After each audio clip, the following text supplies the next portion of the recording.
सभी को प्रणाम।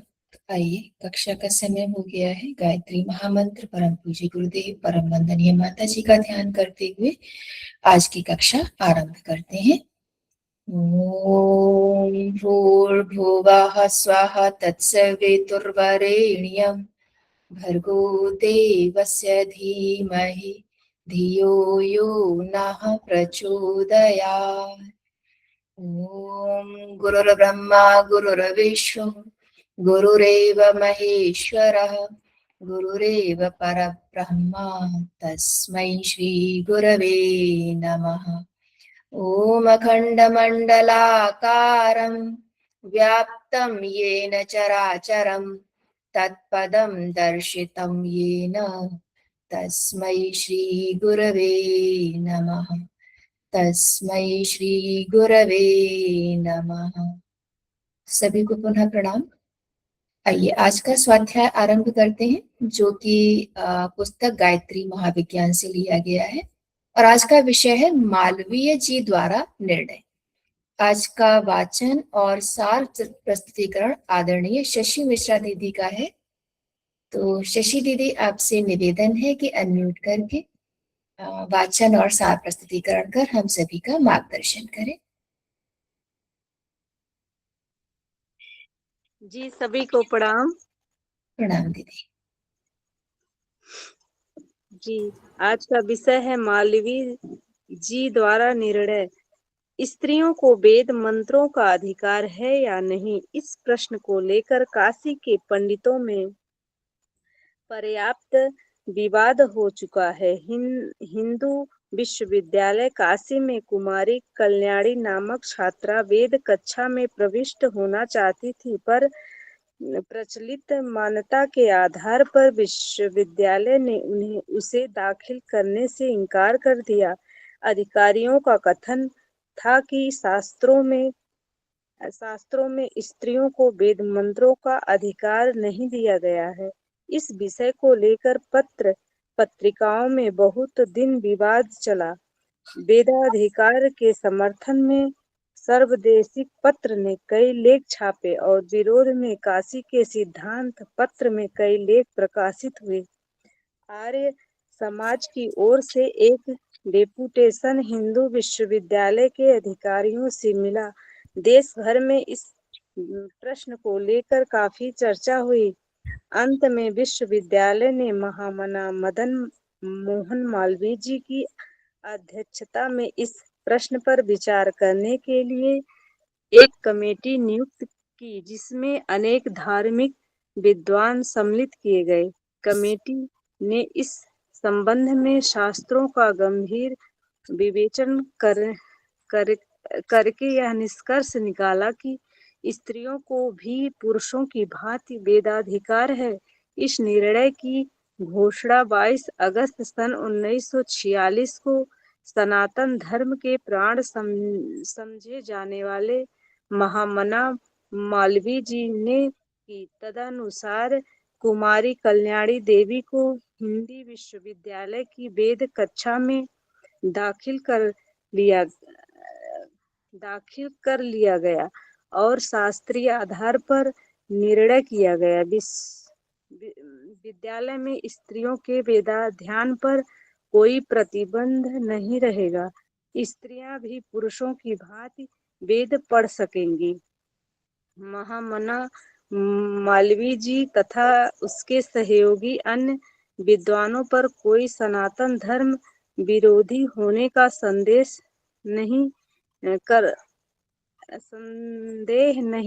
कर सकता। सनातन धर्म में उनकी अवस्था प्रसिद्ध है। ऐसे लोगों द्वारा इस प्रश्न को सुलझा दिए जाने पर भी जो लोग गड़े मुर्दे फाड़ते हैं और कहते हैं कि शास्त्रों स्त्रियों को गायत्री का अधिकार नहीं है, उनकी बुद्धि के लिए क्या कहा जाए, समझ में नहीं आता। पंडित मदन मोहन मालवीय जी सनातन धर्म के प्राण थे। उनकी शास्त्रार्थ विद्वता, दूरदर्शिता एवं धार्मिक दृढ़ता असंधि थी। ऐसे महापंडित ने अन्य अनेकों प्रमाणित विद्वानों के परामर्श से स्वीकार किया है। उस निर्णय पर भी जो लोग संदेह करते हैं, उनकी हठ धर्मी को दूर करना स्वयं ब्रह्मा जी के लिए भी कठिन है। खेद है कि ऐसे लोग समय की गति को भी नहीं देखते। हिंदू समाज की गिरती हुई संख्या और शक्ति पर भी ध्यान नहीं देते। केवल 10-20 कल्पित या मिलावटी श्लोकों को लेकर देश तथा समाज का अहित करने पर उतारू हो जाते हैं। प्राचीन काल की अनेक विदुषी स्त्रियों के नाम अभी तक संसार में प्रसिद्ध है। वेदों में ऋषियों ऋषियों स्त्री ऋषिकाओं का उल्लेख मंत्र रचयिता के रूप में लिखा मिलता है, पर ऐसे लोग उधर दृष्टिपात न करके मध्यकाल के ऋषियों के नाम पर स्वार्थी लोग द्वारा लिखी पुस्तकों के आधार पर समाज सुधार के पुनीत कार्य में व्यर्थ ही टांग अड़ाया करते हैं। ऐसे व्यक्तियों की अपेक्षा करके वर्तमान युग के ऋषि मालवीय जी की सम्मानित का अनुसरण करना ही समाज सेवकों का कर्तव्य है। जी भैया, आगे भी पढ़ना है?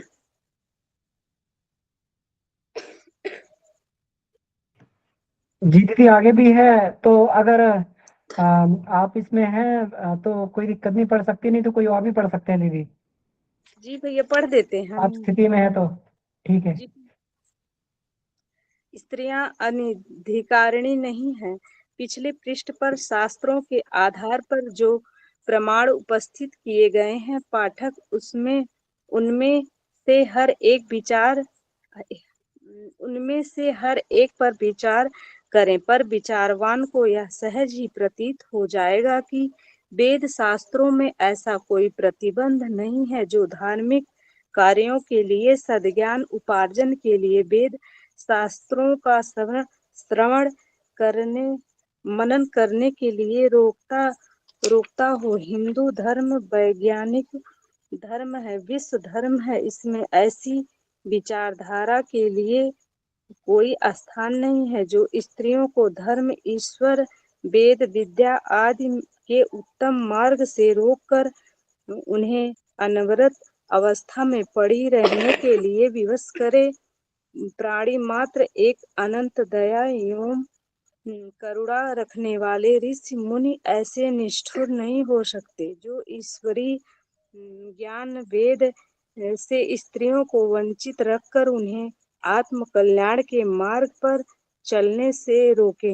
हिंदू धर्म अत्यधिक उदार है, विशेषतः स्त्रियों के लिए तो इसमें बहुत ही उदार श्रद्धा एवं उच्च स्थान है। ऐसी दशा में यह कैसे हो सकता है कि गायत्री उपासना जैसे उत्तम कार्य के लिए उन्हें अयोग्य घोषित किया जाए। जहाँ तक 10-5 ऐसे भी श्लोक मिलते हैं जो स्त्रियों को वेद शास्त्र पढ़ने से रोकते हैं। पंडित समाज में उन पर विशेष ध्यान दिया गया है। प्रारंभ में बहुत समय तक हमारी भी ऐसी ही मान्यता रही कि स्त्रियां वेद ना पढ़ें, परंतु जैसे जैसे शास्त्रीय खोज में अधिक गहरा प्रवेश करने का अवसर मिला, वैसे वैसे पता चला कि प्रतिबंधित श्लोक मध्यकालीन समतावादी मान्यता के प्रतिनिधि है। उसी समय में इस प्रकार के श्लोक बनकर ग्रंथों में मिला दिए गए हैं। सत्य सनातन वेदज्ञ भारतीय धर्म की वास्तविक विचारधारा स्त्रियों पर कोई बंधन नहीं लगाती। इसमें पुरुषों की भांति ही स्त्रियों को भी ईश्वर उपासना एवं वेद शास्त्रों का आश्रय लेकर आत्म लाभ करने की पूरी सुविधा है। प्रतिष्ठित गणमान्य ठीक, इसके बाद विद्वानों। पढ़ देते हैं मतलब, अगर दिक्कत आ रही हो तो। जी नहीं भैया, पढ़ रहे हैं। ठीक है।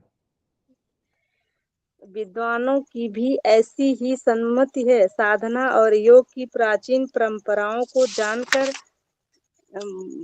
महात्माओं का कथन है कि यही है कि स्त्रियां सदा से ही गायत्री की अनधिकारिणी रही हैं। स्वर्गीय मालवीय जी सनातन धर्म के प्राण थे। पहले उनके हिंदू विश्वविद्यालय में स्त्रियों को वेद पढ़ने की रोक थी, पर जब उन्होंने विशेष रूप से पंडित मंडली के सहयोग से इस संबंध में स्वयं खोज की, तो वे भी इस निष्कर्ष पर पहुंचे कि शास्त्रों में स्त्रियों के लिए कोई प्रतिबंध नहीं है।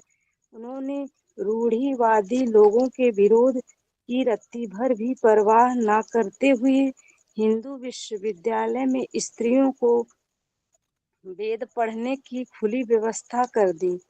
अब भी कई महानुभाव यह कहते रहते हैं कि स्त्रियों को वेद या गायत्री का अधिकार नहीं है। ऐसे लोगों की आंखें खोलने के लिए असंख्य प्रमाणों में से ऐसे कुछ थोड़े से प्रमाण इस पुस्तक में प्रस्तुत किए गए हैं। संभव में जानकारी के अभाव में किसी को विरोध रहा हो, दुराग्रह से कभी किसी विवाद का अंत नहीं होता। अपनी ही बात को सिद्ध करने के लिए हठ ठानना अशोभनीय है। विवेकवान व्यक्तियों को सदा यह सिद्धांत रहता है कि जो सत्य सो हमारा, अविवेकी मनुष्य जो हमारा सो सत्य सिद्ध करने के लिए वितंडता खड़ा करता है। विचारवान व्यक्तियों को अपने आप से एकांत में बैठकर यह प्रश्न करना चाहिए, यदि स्त्रियों को गायत्री या वेद मंत्रों का अधिकार नहीं, तो प्राचीन काल में स्त्रियां वेदों की मंत्र दृष्टा ऋषिकाएं क्यों हुईं?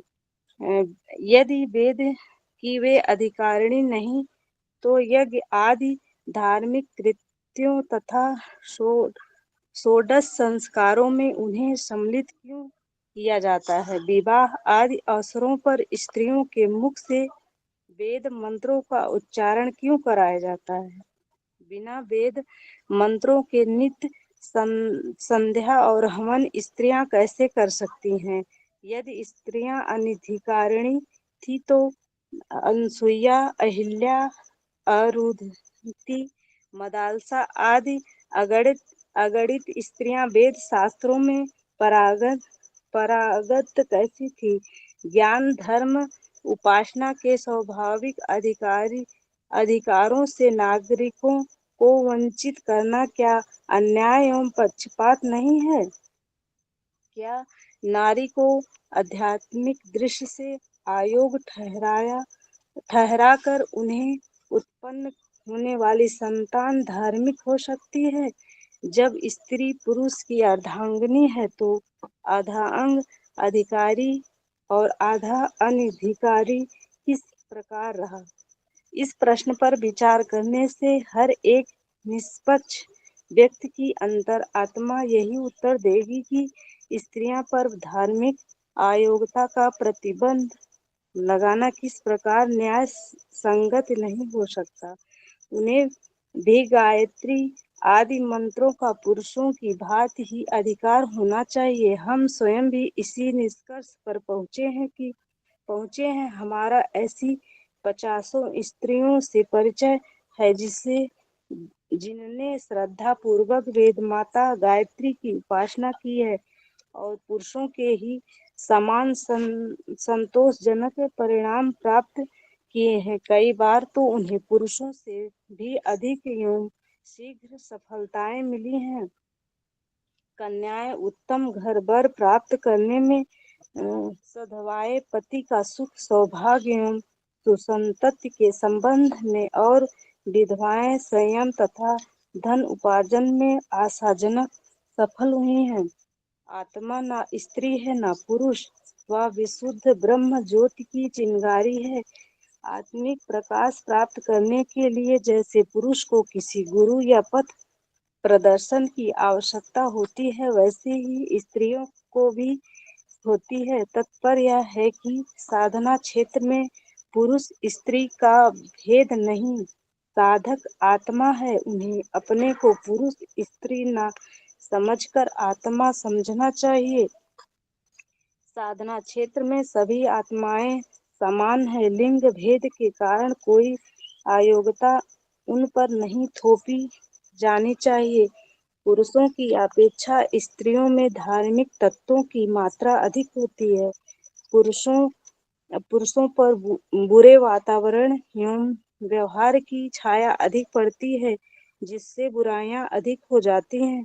आर्थिक संघर्ष में रहने के कारण चोरी, बेईमानी आदि के अवसर भी उसके सामने आते रहते हैं, पर स्त्रियों का कार्य क्षेत्र बड़ा सरल, सीधा और सात्विक है। घर में जो कार्य करना पड़ता है उसमें सेवा की मात्रा अधिक रहती है। वे आत्म निग्रह करती हैं, कष्ट सहती हैं, पर बच्चों के प्रति, पतिदेव के प्रति, सास ससुर, देवर जेठ आदि सभी के प्रति अपने व्यवहार को सौम्य, सहृदय, सेवापूर्ण, उदार, श्रेष्ठ एवं सहिष्णु रहती हैं। उनकी दिनचर्या सतोगुणी होती है, जिनके कारण उनकी अंतरात्मा पुरुषों की अपेक्षा कहीं अधिक पवित्र रहती है। चोरी, हत्या, ठगी, धूर्तता, शोषण, निष्ठुरता, व्यसन, अहंकार, असंयम, असत्य आदि दुर्गुण पुरुष में ही प्रधानता पाए जाते हैं। स्त्रियों में इस प्रकार के पाप बहुत कम देखने को मिलते हैं। यो तो फैशन, पस्ती, अशिष्टता, कर्कशता, श्रम से जी चुराना आदि छोटी छोटी बुराइयां अब स्त्रियों में बढ़ने लगी है, परंतु पुरुषों की तुलना में स्त्रियां निसंदेह अनेक गुना अधिक सद्गुणी हैं। उनकी बुराइयां अपेक्षाकृत बहुत ही सीमित हैं। ऐसी स्थिति में पुरुषों की अपेक्षा महिलाओं में धार्मिक प्रवृत्ति का होना स्वाभाविक ही है। उनकी मनोभूमि में धर्म का बीजाकुर अधिक जल्दी जमता है और फलता फूलता है। अवकाश रहने के कारण वे घर में पूजा आराधना की नियमित व्यवस्था भी कर सकती हैं। अपने बच्चों पर धार्मिक संस्कार अधिक अच्छी तरह से डाल सकती हैं। इस सब बातों को देखते हुए महिलाओं को धार्मिक साधना के लिए उत्साहित करने की आवश्यकता है। इसके विपरीत उन्हें नीच, अनधिकारिणी, शूद्र आदि कहकर उनके मार्ग में रोड़े खड़े करना, निरुत्साहित करना किस प्रकार उचित है यह समझ में नहीं आता। महिलाओं के वेद शास्त्र अपनाने एवं गायत्री साधना करने के असंख्य प्रमाण धर्म ग्रंथों में भरे पड़े हैं। उनकी ओर से आंखें बंद करके किन्हीं दो चार प्रशिक्षित श्लोकों को लेकर बैठा और उन्हीं के आधार पर स्त्रियों को अनधिकारिणी ठहराना कोई बुद्धिमानी की बात नहीं है। धर्म की ओर एक तो ऐसे ही किसी की प्रवृत्ति नहीं है, फिर किसी को उत्साह सुविधा हो तो उसे अनधिकारिणी घोषित करके ज्ञान और उपासना का रास्ता बंद कर देना कोई विवेकशीलता नहीं है। हमने भली प्रकार खोज विचार मनन और अन्वेषण करके यह पूरी तरह विश्वास कर लिया है कि स्त्रियों को पुरुषों की भांति ही गायत्री का अधिकार है। वे भी पुरुषों की भांति ही माता की गोदी में चढ़ने का, उसका आंचल पकड़ने की, उसका पाए पान करने की पूर्ण अधिकारिणी है। उन्हें सब प्रकार का संकोच छोड़कर प्रसन्नता पूर्वक गायत्री की उपासना करनी चाहिए। इससे उनके भाव बंधन कटेंगे, जन्म मरण की फांसी से छूटेंगी, जीवन मुक्ति और स्वर्गीय शांति की अधिकारिणी बनेंगी। साथ ही अपने पुण्य प्रताप से अपने परिजनों के स्वास्थ्य, सौभाग्य, वैभव एवं सुख शांति की दिन दिन वृद्धि करने में महत्वपूर्ण सहयोग दे सकती हैं। गायत्री को अपनाने वाली देवियां सच्चे अर्थों में देवी बनती हैं, उसके दिव्य गुणों का प्रकाश होता है। तदनुसार वे सर्वत्र उसी आदर को प्राप्त करती हैं जो उनका ईश्वर प्रदत्त जन्मजात अधिकार है। जी भैया, सभी को प्रणाम। कोई त्रुटि होगी तो क्षमा करिएगा। बहुत सुंदर दीदी, कोई त्रुटि नहीं। विषय लंबा और आपने बहुत अच्छे से हम सभी को बताया।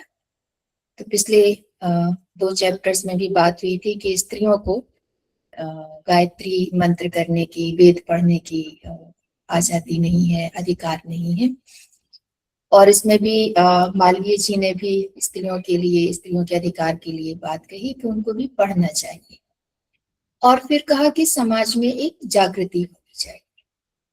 समाज में जो अज्ञानी है उसे तो ज्ञान दिया जा सकता है, ऐसे समझ सकते हैं। जो सोया है उसे तो उठा सकते हैं, लेकिन जो सोने का बहाना किए पड़ा है उसे जगाना थोड़ा सा मुश्किल हो जाता है।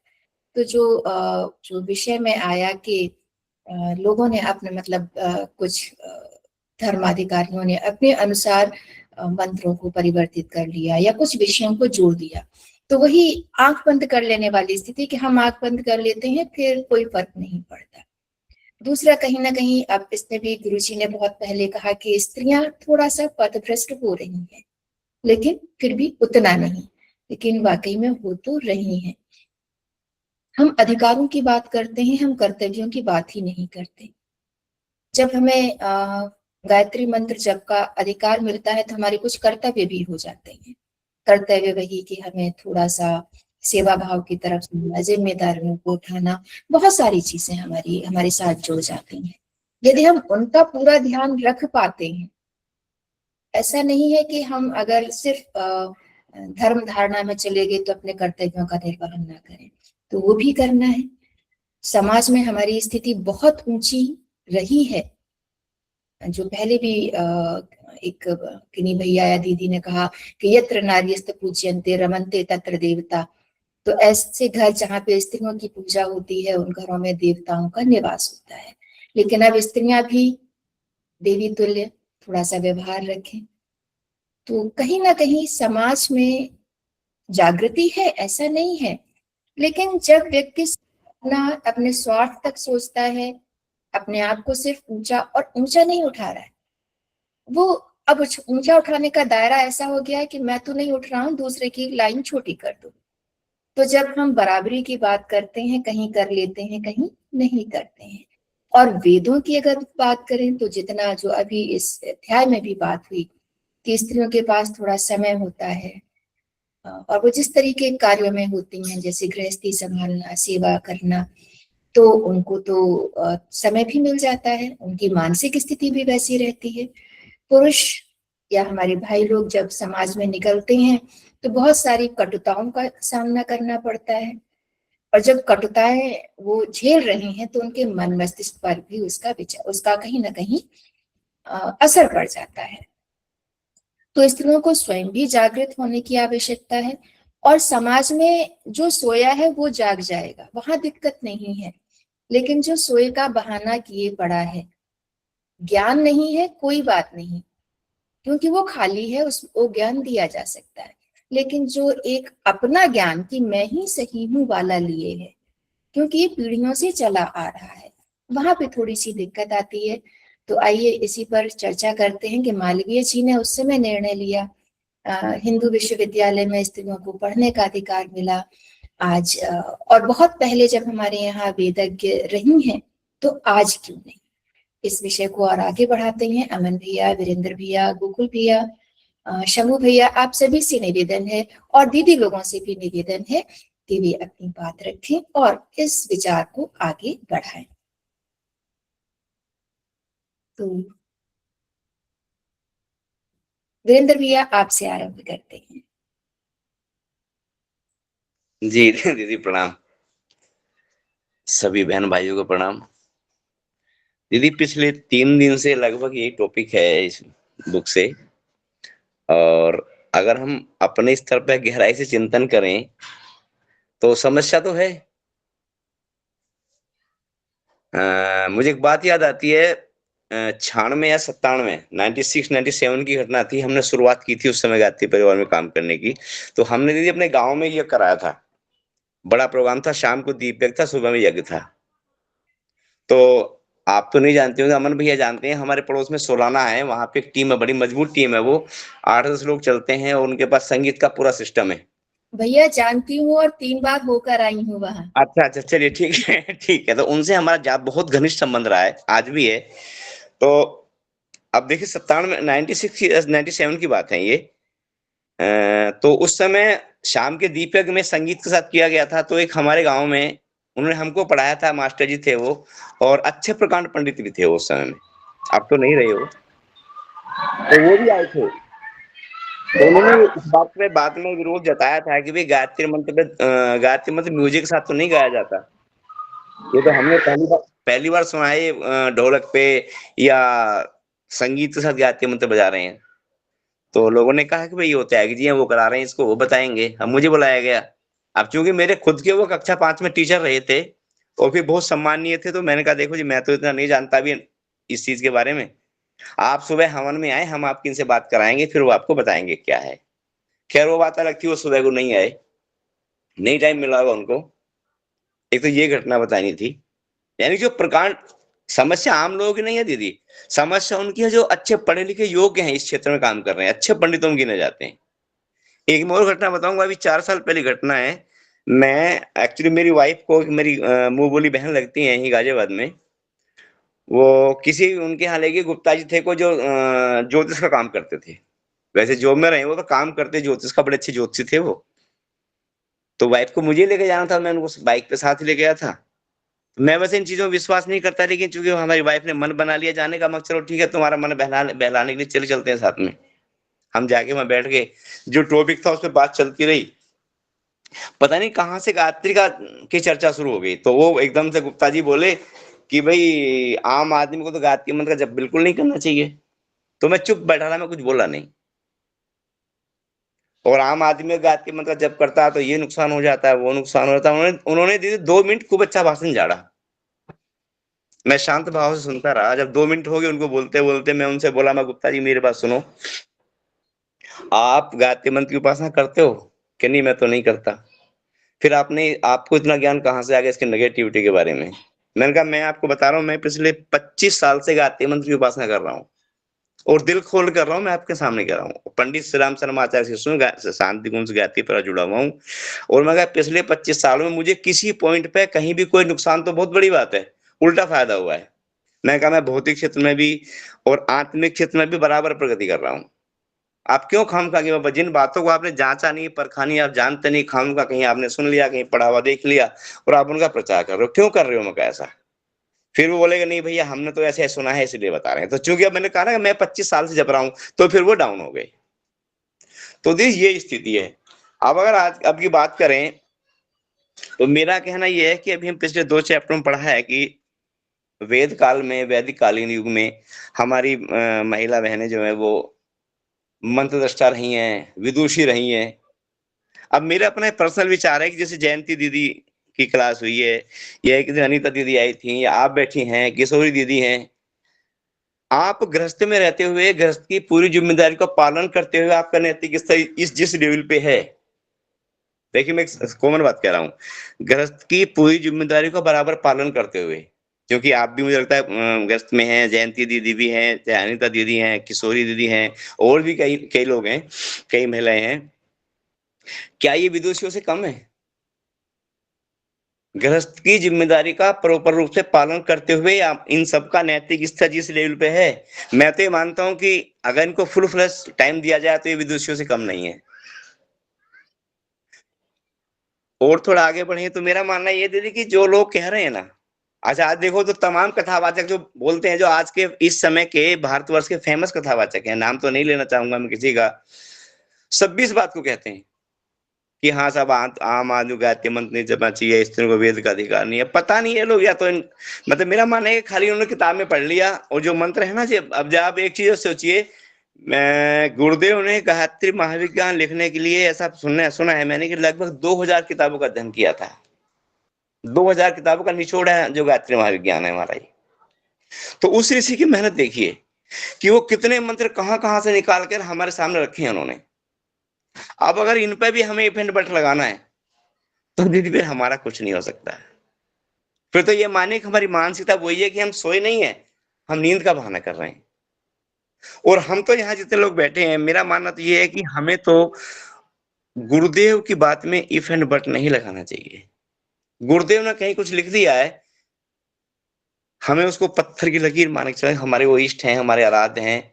हाँ, इतना हो सकता है कहीं कोई क्लेरिकल मिस्टेक हो सकती है, उसके लिए अपने वरिष्ठ सीनियर लोगों से हम डिस्कस कर सकते हैं। कि मेरे तो भाव ये रहते हैं कि गुरुदेव ने कहीं कुछ भी लिखा है, 100% सत्य है, पत्थर की लिखी लकीर है। मैं उसपे कोई इफ एंड बट नहीं लगाता।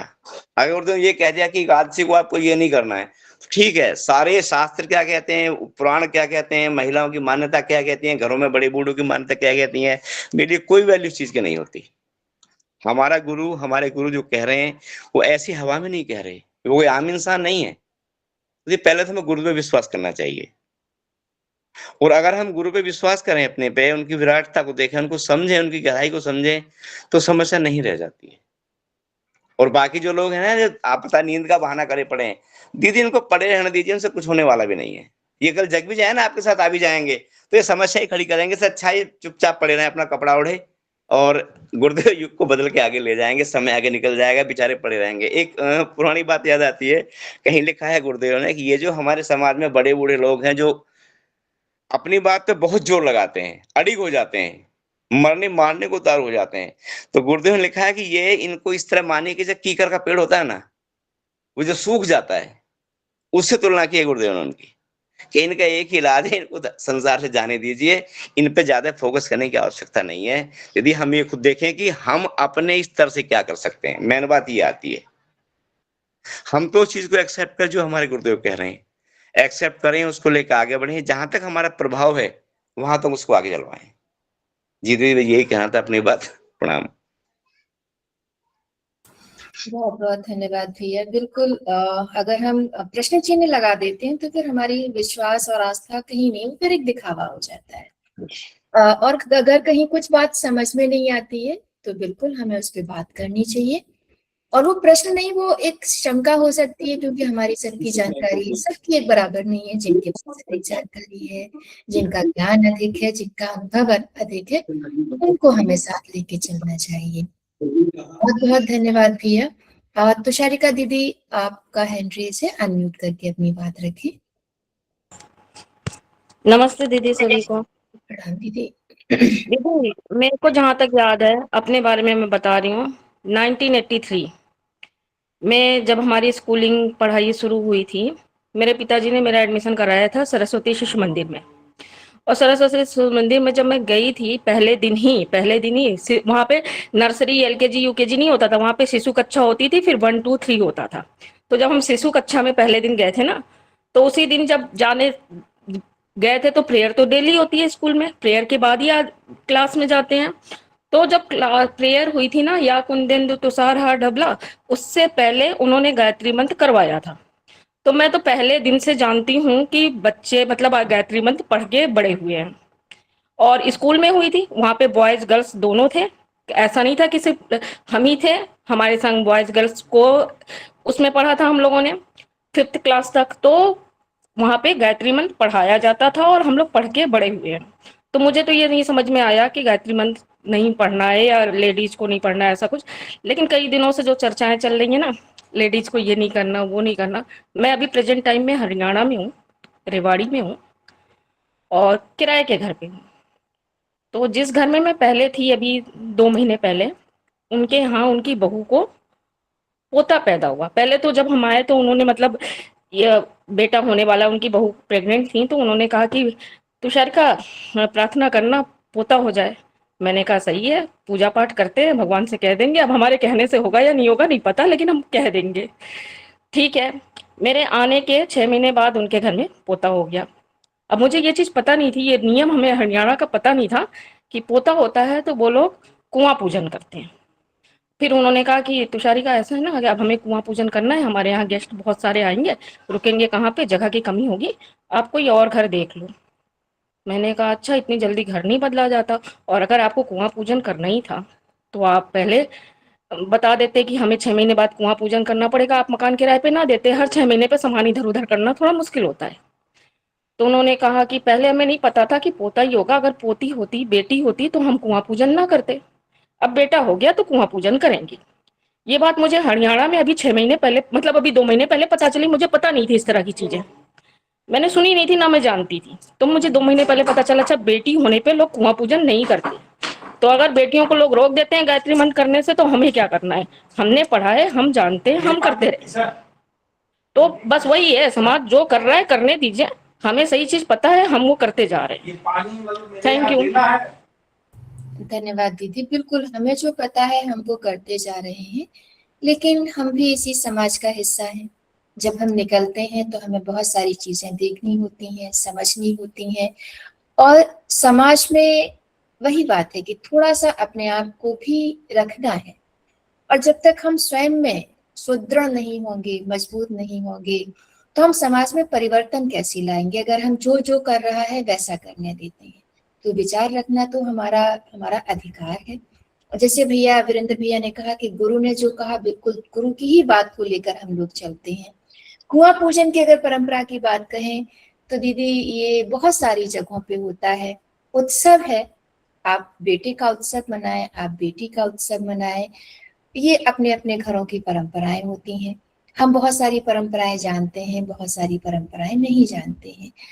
तो ये बहुत अच्छा रहा दीदी आपका अनुभव जो आपने बताया, और हमें इसी तरह आगे भी बढ़ते रहना चाहिए। जी मनीषा दीदी, अनम्यूट करके अपनी बात रखें। जी प्रणाम, सभी साधकों को मेरा प्रणाम। जी मेरा प्रश्न था दीदी कि जैसे रामचरितमानस में ये एक चौपाई आई है, ढोल गवार शूद्र पशु नारी सकल ताड़ना के अधिकारी, तो क्या इसमें भी मिलावट की गई है या इसका अर्थ कुछ और है? इसका मुझे आंसर चाहिए। दीदी इसका अर्थ कुछ और है। जी, तो मुझे अर्थ का एक्सप्लेनेशन करें। वैसे तो इसका प्रॉपर एक्सप्लेनेशन अमन भैया, वीरेंद्र भैया, शंभू भैया, चंदन भैया, विष्णु भैया ये लोग करेंगे, लेकिन जहां तक मेरा अपना अनुभव कहता है, वो कुछ ऐसा जिसका व्यवहार पशुवत हो, जो अननेसेसरी, जैसे ढोल है बजता ही रहता है, बजता ही रहता है, क्यों अननेसेसरी। तो उनके विषय में ऐसी बात कहेगी कि हमारा व्यवहार अगर वैसा नहीं है तो हम ताड़ना के अधिकारी नहीं होते हैं। अब देखिए, हर व्यक्ति के अंदर एक पशु है, एनिमल इंस्टिंक्ट जिसको कहते हैं। ह्यूमन इंस्टिंक्ट अगर ऊपर है तो एनिमल इंस्टिंक्ट दब जाएगी। आप पशुवत, हम पशुवत नहीं होते हैं। तो ये कुछ ऐसा है। बाकी अनीता दीदी, जी बहुत अच्छे समय पर आपका हैंड रेस हुआ है। जी जी दीदी, मैं एक बात में निवेदन करना चाहूंगा इसमें। जी हमारी बहनें सभी विदुषी बहनें हैं यहाँ पर, तो चर्चा के समय कृपया एक बात का मेरा निवेदन रहेगा कि किसी भी चर्चा को व्यक्तिगत स्तर पे ना ले जाए कहीं पर भी। कोई जी घरों में अगर किसी के साथ बात हो रही है या कुछ है, सास बहू का, ननद का और भाभी का, या कोई ऐसे कहीं रिलेशंस हैं, या फिर स्त्रियां क्या पहन रही हैं क्या नहीं पहन रही हैं, आज कैसे क्या है, तो क्योंकि हम लोग का परिप्रेक्ष्य यहाँ पर वेद अधिकार की चर्चा करना और वो प्रश्नों का उत्तर देना है। तो जी मेरा निवेदन है कि उस परिप्रेक्ष्य में चर्चा को ना मोड़े। तो हम लोग कभी कभी मुड़ जाती है, तो बहुत सारी बहनों का फिर इसमें ये भी रहता है कि चर्चा को इस दिशा में ना मोड़ा जाए। जी धन्यवाद। जी जी। तो अनीता दीदी अनम्यूट करके बात रखें। हाँ, मैं यहाँ दो बातें कहना चाहूंगी। पहली बात तो ये कहना चाहूंगी कि आज तो हमारी परिस्थितियां बहुत अनुकूल हैं। वो कौन सा समय होगा, 1946 की बात है, जब एक लड़की ये कहती है कि मैं वेद पढ़ूंगी। क्या अद्भुत वो व्यक्तित्व होगा, कैसा होगा जब कोई कक्षा में एक भी लड़की नहीं, पढ़ने का अधिकार नहीं, कुछ भी नहीं, वो व्यक्तित्व अलग से खड़ा हो गया और बोलता है कि मैं तो वेद ही पढ़ूंगी और काशी विश्वविद्यालय से ही पढ़ूंगी। अद्भुत। और उस एक लड़की के चलते इतना विद्वानों की टोली बैठी, संगठन हुआ, रिसर्च हुआ, और आज इस नतीजे पर पहुंचा गया कि वेद में स्त्रियां वेद पढ़ सकती हैं, उपनयन हो सकता है, गायत्री की जप कर सकती हैं। वो व्यक्तित्व, वो हम लोगों के लिए प्रेरणा है। हमारे पहले की तो स्त्रियां हैं ही। आज कितने लोग, दुर्गा सप्तशती घर घर होता है, लेकिन कोई भी वाक को नहीं जान रहा है। ऋग्वेद देवी सूक्त कोई उठाकर पढ़ो, कोई नहीं पढ़ता है। महर्षि अम्बरीन की पुत्री जो वाक थी, वो सायुज्यता प्राप्त कर ली थी। वो जो कही है वही लिखा गया है उसमें। पहली बात तो ये कहना था।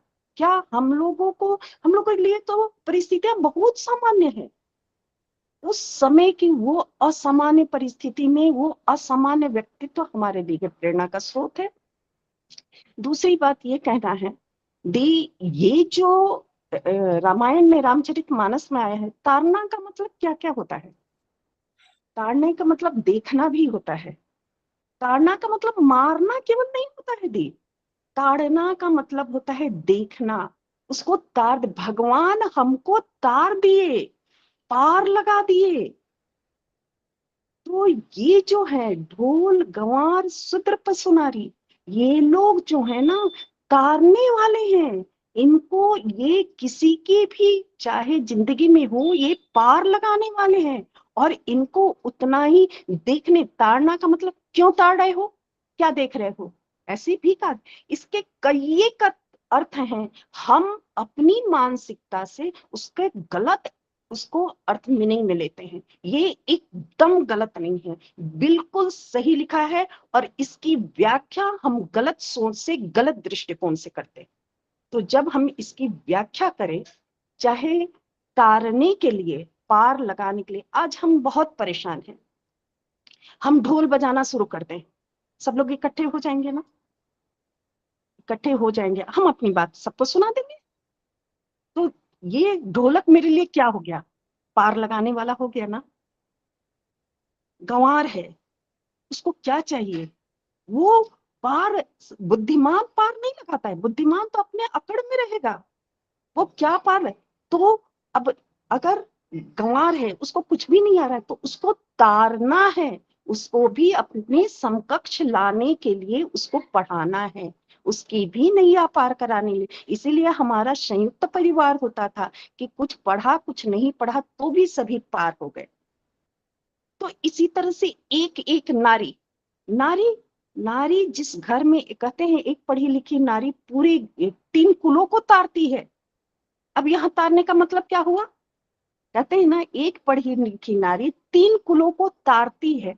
यानी 3 कुलों को, अपनी माँ के कुल को, पितृकुल को, और अपने ससुराल के कुल को, और अपने ननिहाल के कुल को, 3 कुल को तारती है।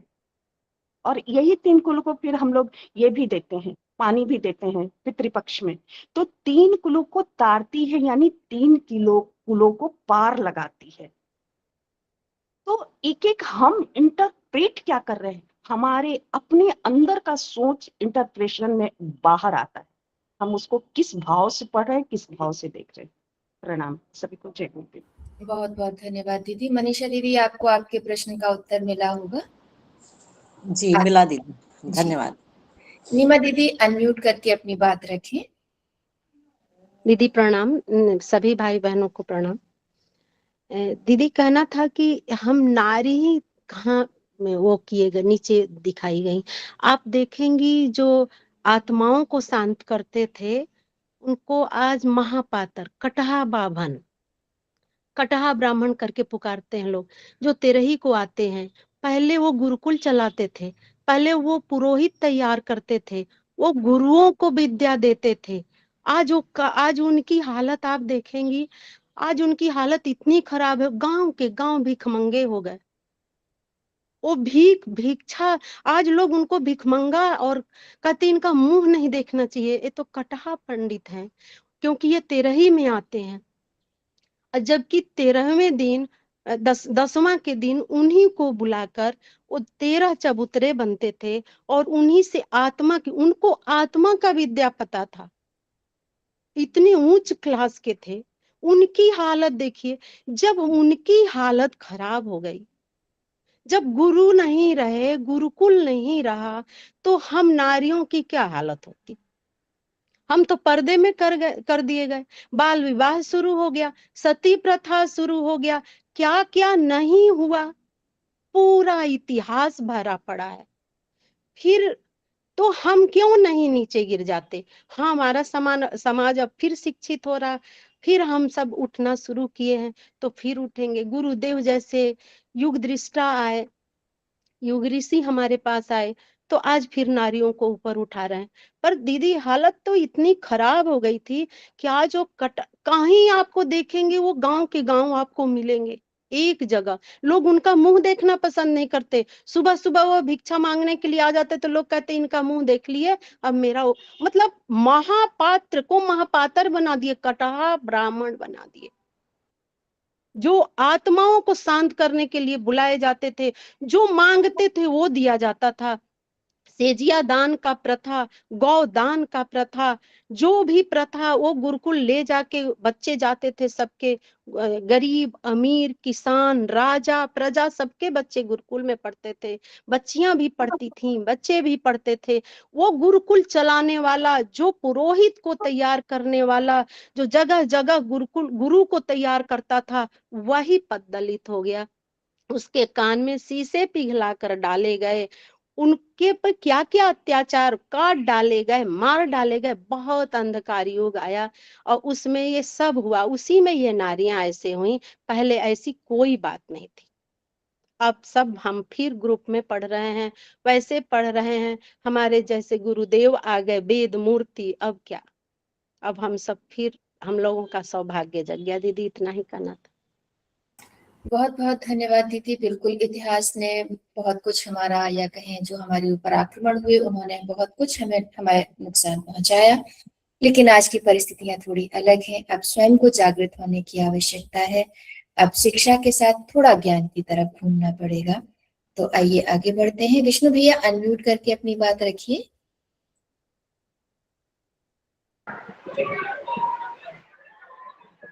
भाई साहब सभी को, दीदियों को, भाई साहब को प्रणाम, सादर नमस्कार।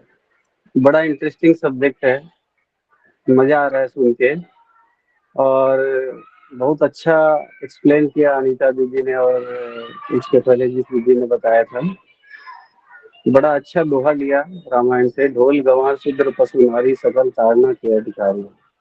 आवाज आ रही मेरी दीदी? जी भैया, जी भैया। आ रही है भैया अब आवाज। अब ये चारों को, सबसे बड़ी बात तो अनीता दीदी ने एकदम सही बताई कि आपका आईक्यू लेवल कैसा है और आपका इंटरप्रिटेशन कैसा है, उस पर डिपेंड करता है कि आप कैसे उस चीज को अपने दिमाग में और बाकी सबको एक्सप्लेन करते हैं। ये आपके ऊपर डिपेंड करता है कि आप उसको पॉजिटिवली लेते हैं कि निगेटिवली लेते हैं। अब ढोल को लीजिए, तो बिना ढोल के तो कोई संगीत हो ही नहीं सकता, और उसको ताड़ने के लिए, मारने के लिए भी उतनी कला चाहिए, उतना स्किल चाहिए कि आदमी उसको बढ़िया से बजा सके। अब गंवार को लीजिए, समाज का एक अंग है, उसके बिना समाज नहीं चल सकता। पशु को लीजिए, तो पशु में गाय माता भी आती है, जो हमारे सनातन धर्म के 3 स्तंभ में से एक है, वो गंगा गायत्री। अब उसको ताड़ेंगे तो दूध दही घी छाछ मक्खन कहाँ से मिल पाएगा। और फिर आ जाइए नारी पे। अब नारी की स्थिति जहां तक लेते हैं, नारी की बात, तो जिसने इसका इंटरप्रिटेशन निगेटिवली लिया है, वो थोड़ा सा अपने कॉमन सेंस से सोचे कि पूरे रामायण में माता भगवती के रूप में सीता जी को दर्शाया गया, वो भी तो नारी थी, तो वो उनको नारी नहीं दिख रही है, तो उसके बारे में ऐसा कैसे बोला जा सकता है। उसको पूछते हैं और बाकी सब नारियों के लिए बोलते हैं कि पशु नारी सकल ताड़ना के अधिकारी। How it is possible. तो सीधी सी बात है, इंटरप्रिटेशन कैसा है। और बाकी जो पढ़ा था अभी दीदी ने, तो उसमें एक चीज मुझे जो समझ में आई कि पहले गुरुदेव ने, पहले जो समाज की परिस्थितियां और जैसे परिवारों की स्थिति परिस्थिति, जॉइंट फैमिली वाली स्थिति, वो देख के गुरुदेव ने उस समय लिखा था, और उसके बाद का जो भविष्य उनको दिख रहा था वो भी उन्होंने मेंशन किया। उन्होंने पहले वाला लिखा कि एक स्त्री किस तरह से अपने देवर के प्रति, जेठ के प्रति, ससुर सास के प्रति, काका ससुर ताऊ ससुर के प्रति और उनके बच्चों के प्रति कैसे व्यवहार करती है, और किस तरह से अपना संयम बरतती है, और किस तरह से प्यार न्यौछावर करती है। ये सारी बातें उन्होंने लिखी। अब उसके बाद उन्होंने लिखा कि आजकल वो फैशन परिस्थिति और बाकी चीजों के चलते चीजें थोड़ी सी दूसरी डगर पर जा रही है। तो ये भी आज की स्थिति में जब देखा जाए तो मैं सभी दीदियों से सबसे पहले तो क्षमा चाहूंगा कि कुछ कोई बुरा नहीं माने। अभी बात करते करते मैंने गूगल एआई पे सर्च किया, तो आज की डेट में जितने डाइवोर्स के एप्लीकेशन इंडिया में हुए हैं, अप्रोक्सीमेटली 70 to 75% फीमेल कैंडिडेट ने उसको अप्लाई किया है। मेल इसको पर्सनली कोई नहीं ले और ऐसा नहीं समझे। अब ये हमारे गायत्री परिवार में जितने लोग हैं वो एक्सेप्शनल है, उनको पूरा छोड़ दीजिए, उनमें तो शायद एक भी नहीं मिलेगा। मैं कॉमन लेडीज जेंट्स की मेल फीमेल की बात कर रहा हूँ। तो पहले वाली जो स्थिति थी, गुरुदेव ने पहले की परिस्थिति के हिसाब से लिखा था, तो आज की स्थिति में बहुत कुछ चेंज होते जा रहा है। तो गुरुदेव ने अपने सातों ये अपने संकल्पों में ये चीज भी क्लियर कट मेंशन की है कि परंपराओं की तुलना में विवेक को महत्व दीजिए।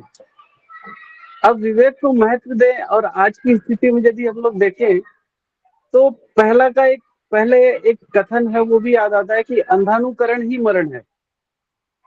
आप किसी का अनुसरण कीजिए, लेकिन अंधानुकरण मत कीजिए, अपने विवेक को जरूर अप्लाई कीजिए। गुरुदेव ने भी किस परिप्रेक्ष्य में और किस परिस्थिति में ऐसा लिखा, और फिर उसके बाद उन्होंने आगे क्या लिखा है वो भी चीजें हैं। अब उसके बाद में देखा जाए तो आज की डेट में कितनी फैमिली ज्वाइंट फैमिली रहती है, सभी अलग अलग रहते हैं। जैसे अमन भैया ने कल की या परसों की क्लास में मेंशन किया था कि एक फ्लैट में रह रहे हैं, बगल के फ्लैट में कोई मर गया, पता भी नहीं चला।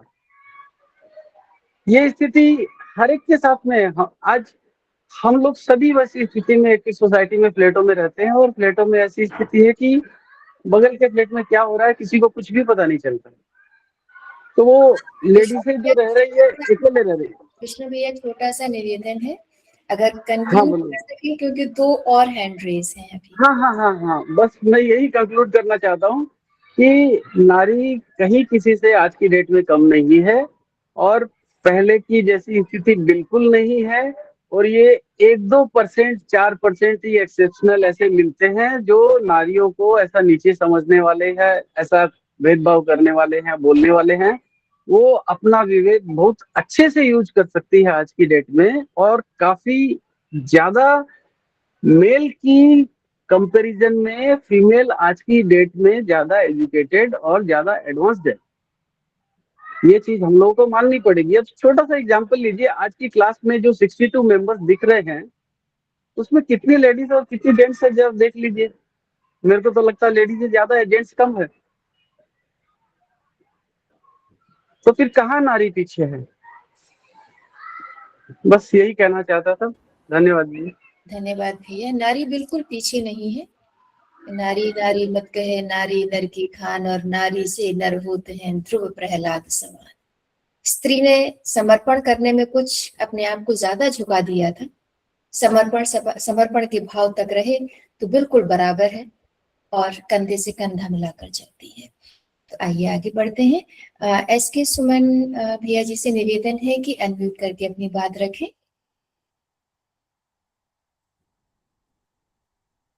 आवाज आ रही है? एसके सुमन भैया जी। अच्छा, जब तक भैया नहीं आते हैं, पुरुषोत्तम भैया आपसे निवेदन है, आप अपनी बात रखें।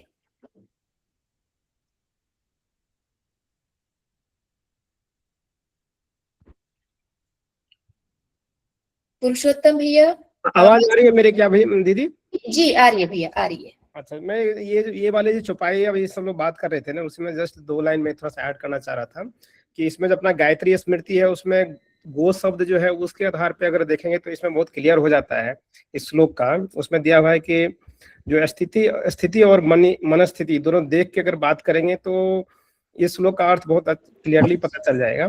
तो जैसे कि इसमें हम लोग तारना का, जैसे अभी एक दीदी बता रही थी, तो उसके अलावा भी एक मीनिंग और ले सकते हैं हम लोग कि तारना मतलब होता है कि जैसे उसको देख के, मतलब उनका स्थिति क्या है, उस संसार से उनको भाप के या उस संसार से तार के उनका क्या स्थिति है, उस संसार से हमको व्यवहार करना है। तो जैसे कि नारी यहाँ पे लिया जाता है तो नारी को मतलब कि जैसे कि उसको इमोशनल ज्यादा होता है, इमोशनल कैरेक्टर ज्यादा होता है, तो उसको ध्यान में रखते हुए उनसे बात मतलब उनको उनके अनुसार से आचरण करना चाहिए। दूसरा है जैसे कि शूद्र का हुआ, तो शूद्र में जैसे तमोगुणी ज्यादा हुआ, तो उनको हमको किस ढंग से किस स्थिति में है उसी अनुसार से उनको सजेशन या उन करना चाहिए, नहीं तो फिर वो बिहेव अलग ढंग से कर सकते हैं। उसी तरह से ढोल वगैरह जो है, तो ढोल को भी अगर जैसे कि हम लोग अगर देखें कि वो ठीक से टाइट है कि नहीं, मतलब उसको तारना चाहिए, मतलब उनका क्या स्थिति है उस अनुसार से उसको उपयोग में लाना चाहिए, उसको आगे करना चाहिए।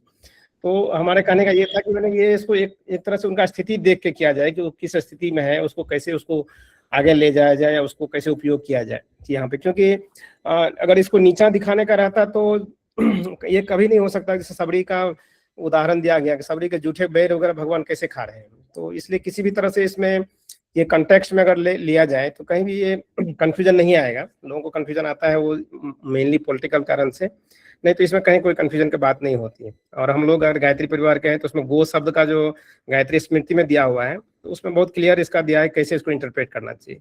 यही बात बताना था दीदी, जस्ट 2 लाइन ऐड करना था।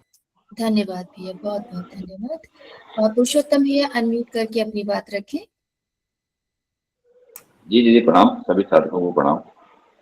जैसे स्त्रियों के अधिकार की बात अभी हुई, तो ये तो मदन मोहन मालवीय जी ने जब शुरुआत करी तो वो तो एक थ्योरिटिकल जब शुरुआत हुई कि धार्मिक पढ़ाई महिलाओं को करना चाहिए, गायत्री मंत्र पढ़ना चाहिए कि नहीं पढ़ना चाहिए, वेद पढ़ना चाहिए नहीं पढ़ना चाहिए, बोलना चाहिए नहीं बोलना चाहिए। लेकिन परम पूज्य गुरुदेव ने इसको प्रैक्टिकल किया, और प्रैक्टिकल किया 1976 के आसपास। उस समय देव कन्याओं की टोली जब गुरु जी ने सबसे पहले निकाली, उनको तैयार किया, और पूरे देश में पहली बार ऐसा हुआ होगा कि पूरे देश में मंच पर बैठ करके कन्याओं ने यज्ञ कराया। तो समाज उस समय भी विरोध हुआ ही होगा, लेकिन विरोध क्या, जो प्रैक्टिकल करके गुरु जी ने दिखाया कि महिलाएं सब कुछ कर सकती है, और फिर घोषणा करी है कि नारी सदी 21वीं सदी नारी सदी होगी। तो ये सब आज हमारे सबके सामने है कि आज से 30 साल 40 साल पहले जहाँ नारियां किसी भी क्षेत्र में नहीं दिखाई देती थी, आज सुपरसोनिक से लगा करके हर जगह हर क्षेत्र में नारी दिखाई देती है। तो अब वो परिस्थितियां नहीं रही है जो परिस्थितियां पहले थी। ये विषय अभी भी आया कि पहले की परिस्थिति अलग थी, और उस परिस्थिति से निकल करके आज नारी सदी गायत्री के अधिकार से ही नहीं, सारे क्षेत्र के अधिकार में सबसे आगे है। बस यही बात होना चाहिए। धन्यवाद। धन्यवाद भैया। बिल्कुल 21वीं सदी नारी सदी, नारियों को अपने कर्तव्य का बोध है और आगे और वो वे अपने अग्रसर यानी कि एक अच्छे स्वभाव के लिए कार्यरत रहें और निरंतर विकास रहित रहें, ऐसा ही भाव। आइए तो आगे बढ़ते। विभा दीदी अनम्यूट करके अपनी बात रखें। जी दीदी प्रणाम। हम बस सुन रहे थे, बहुत अच्छा लग रहा था। तो जैसे नारी पे बस 2 लाइन हम भी बोल रहे हैं कि नारी तो जिंदगी में सरसता लाती है। जैसे कि अलंकारिक रूप में भी दिखाया जाता है कि देखो तुम ही हर एक क्षेत्र में विद्यमान हो, तुम्हारे बिना शिव भी अधूरे हैं, मतलब पूरा सृष्टि अधूरा है। तो हर एक क्षेत्र में आज ये नहीं है कि आज हम लोग पीछे हैं या कुछ हैं, ऐसा कुछ नहीं। हमारी मन में जो है ना वो रावण जो है ना, विकृति जो है ना, अभी की हम नए मॉडर्न के हैं, ये हैं वो हैं, पर ऐसा है नहीं। हम अपना संस्कार जब भूलते हैं तो हमें क्षति पहुंचती है, लेकिन जब हम अपने संस्कार को याद रखते हैं तो वही संवेदना, वही सरसता, सद्बुद्धि, सब कुछ हम ही है। आगे हम अपना रक्षा करते हैं तभी दूसरे को भी देते हैं। और इसमें एक प्रदर्शनी में भी आया था दीदी, नारा लगाने के लिए कि नारी नरक की द्वार नहीं, नारी स्वर्ग की द्वार है। अगर नारी न रहे तो बैकुंठ तक भी नहीं ले जाएगी। जैसे कि ये कौन थी जो उनके हस्बैंड डेट कर गए थे, तो वे तपस्या करके वो यमराज से लौटा कर लाई थी, है ना। बहुत से ऐसी है हमारे इतिहास में, बहुत लोग हैं, है ना दीदी। जी दीदी प्रणाम, बस इतना ही कहना था। सभी बहुत को बहुत धन्यवाद दीदी। बिल्कुल, जो हमारे मतलब स्त्रियों के वेद अध्ययन के लिए सभी ऋषियों ने, सभी महत्वपूर्ण व्यक्तियों ने कदम उठाए, हमें उन कदमों को साकार बनाने की आवश्यकता है। और एक बात और एकदम प्रेरणा देती है दीदी हमारे जिंदगी में, जैसे हमेशा लगता है कि कान में गूंजती है सीता माँ जब उनको अलंकारिक रूप में जब दिखाया गया था, तो सीता माँ अशोक वृक्ष के नीचे जब बैठी थी, तो वे बोली थी कि तुम तुच्छ हो। रावण को बोली थी एक तिनका उठाकर कि तुम तुच्छ हो, अगर हम तुम्हारे जैसा हो जाएंगे तो फिर इस सृष्टि से संवेदना ही खो जाएगी, तो फिर और अंधकार हो जाएगा। इसलिए हम तुमको चेतावनी दे रहे हैं, तुम शांत हो जाओ, चले जाओ। मतलब वो फिर भी अपनी मातृभाषा नहीं छोड़ रही थी। तो उसी तरह हम सभी को याद रखना चाहिए, अपने आप को जगाएं कि हम वही हैं। जी जी बिल्कुल, बहुत सुंदर दीदी। स्वयं को जागृत रखने की ही आवश्यकता है। जो वेद पढ़ने का हमें अधिकार दिया गया, जो हमारा था, बीच में बस हमसे छिन गया किन्हीं कारणवश, तो उस अधिकार के लिए जितने भी प्रयास किए गए, उन अधिकारों को ऐसे मान के कि वेदों को पढ़ना, जीवन में उतारना और आगे बढ़ना हमारा कर्तव्य है। इस भाव के साथ आज हमने जो भी कुछ पढ़ा, सीखा, समझा, जाना, सिर्फ पढ़ने तक ना रहे, शिक्षा तक ना रहे, वो ज्ञान तक बने, हम उसे आत्मसात कर पाए, ऐसा भाव रखते हुए आज की कक्षा का समापन करते हैं। ओम शांति शांति शांति। सभी को प्रणाम, धन्यवाद, शुभ रात्रि। शुभ रात्रि। सभी को प्रणाम। जय गुरुदेव, सभी को प्रणाम। सबको प्रणाम। सभी भाई बहनों को प्रणाम। सभी को प्रणाम। शुभ रात्रि। सभी लोगों को प्रणाम। सभी भाई बहनों को प्रणाम।